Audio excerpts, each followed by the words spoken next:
Hyderabad reporter Hyderabad के इलाका राउकी थाने की हदूद गांव झंडू नाराजानी की रिहायशी फबीदा राजपूत ने अपने मासूम बच्चों के हमरा हैदराबाद प्रेस क्लब में प्रेस कॉन्फ्रेंस करते हुए इल्जाम आयद किया है कि यूसी 69 के चेयरमैन औरंगजेब जीजू ने उनके शौहर अब्दुल सलाम उर्फ सलामू राजपूत और दो कमसन बेटों आदल और अरमान के खिलाफ झूठे मुकदमा दर्ज करवाए हैं। उन्होंने कहा है कि उनके शौहर इस वक्त जेल में हैं, जबकि 10 साल आदल और 11 साल अरमान पर भी झूठी FIR दर्ज की गई है।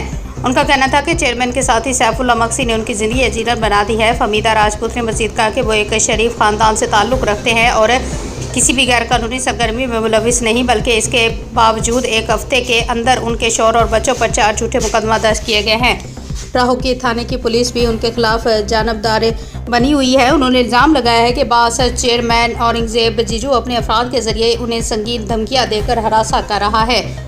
उन्होंने कहा है कि मासूम बच्चों पर मुकदमा दर्ज करना इंतहाई नाइंसाफ़ी है। उन्होंने आला हकाम से अपील की कि उनके शौहर को जेल से रिहा किया जाए, झूठे मुकदमा ख़त्म किए जाए और चेयरमैन औरंगजेब जीजू और उसके साथियों के खिलाफ संगीन कार्रवाई करके उन्हें इंसाफ फराहम किया जाए।